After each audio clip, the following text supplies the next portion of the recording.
brought to you by American Pistachios.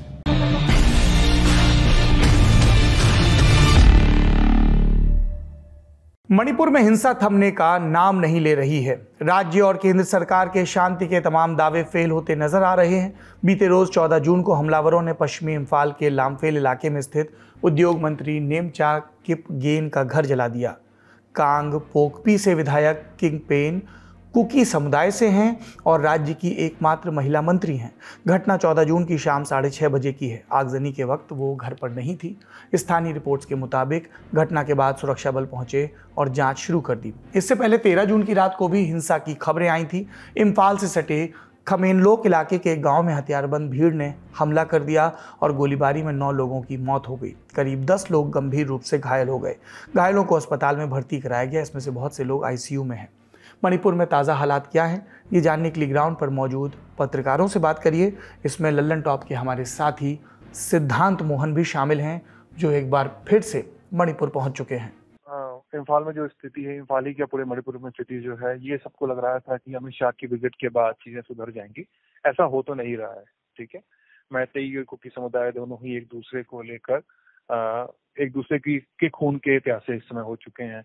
Khaman लोक में घटना हुई जो 2 दिनों पहले, वहां पे 9 लोगों की लाश गिरा दी गई और उसके बाद अब ये स्पेकुलेट किया जा रहा है कि इसका बदला भी निकाला जाएगा, दूसरा समुदाय इसका बदला निकालेगा। और इसके बाद दोनों ही तरफ के उग्रवादी जो ग्रुप हैं, दोनों ही तरफ के जो मिलिटेंट ग्रुप्स हैं, वो भी इसमें लगे हुए हैं लगातार। उनके भी एक्टिव होने की खबरें आ रही हैं।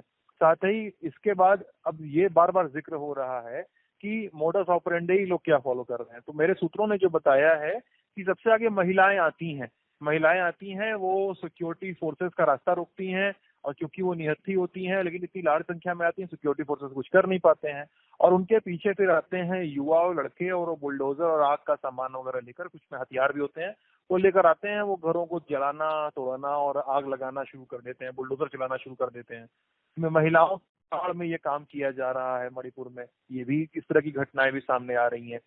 सिक्योरिटी फोर्सेस को लेकर अपने अपने खाके बटे हुए हैं। मैतेई समुदाय बोलता है कि मणिपुर पुलिस अच्छा काम कर रही है, मणिपुर कमांडो अच्छा काम कर रहे हैं, लेकिन असम राइफल हमारी दुश्मन है। और कुकी समुदाय कहता है कि असम राइफल्स अच्छा काम कर रही है, लेकिन मणिपुर पुलिस और मणिपुर कमांडो हमारे दुश्मन है। लेकिन दूसरे इलाकों में कुकी भी असम राइफल्स को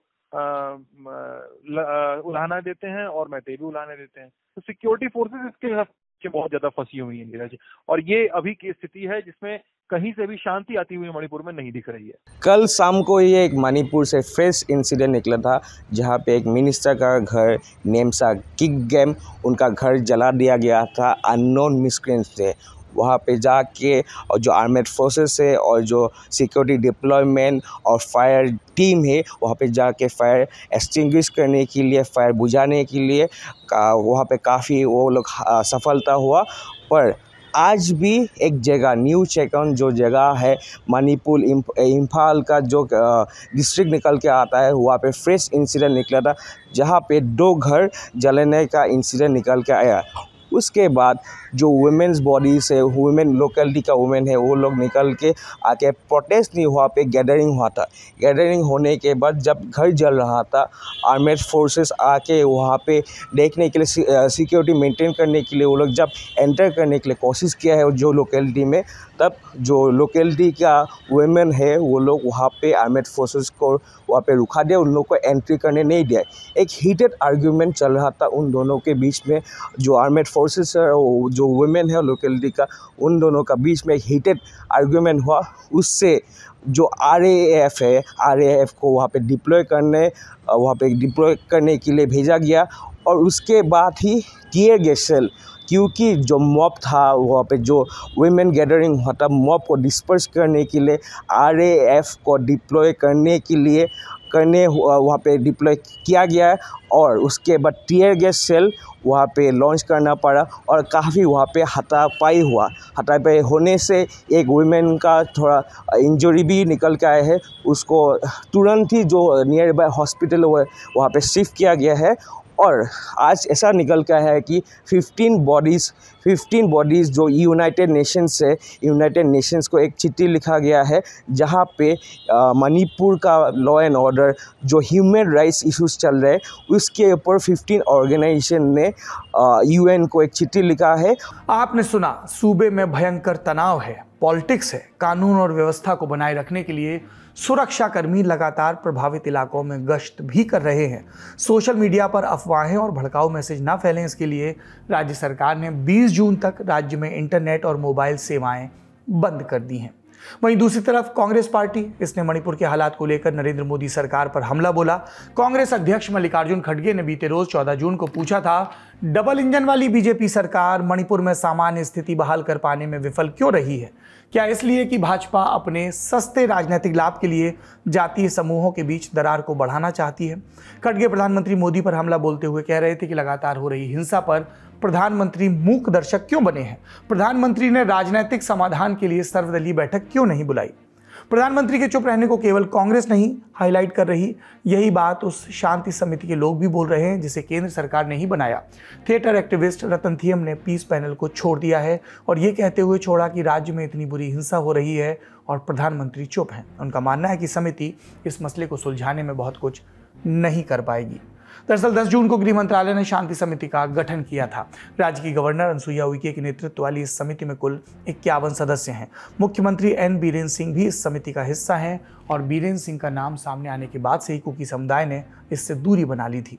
कुकी जोमी समुदाय का प्रतिनिधित्व करने वाले विधायकों की कोर कमेटी का कहना था, भले ही शांति हमारी इच्छा हो, लेकिन निरंतर चली आ रही हिंसा, शोषण और उत्पीड़न की छाया में शांति के बारे में बात करना एक ऐसी कवायद है जो निरर्थक साबित होगी और इस हिंसा के मुख्य अपराधी N बीरेन सिंह को शांति समिति के सदस्य के रूप में शामिल करना अपने आप में जोमी, कुकी, हमार और मिजो समुदाय का अपमान है।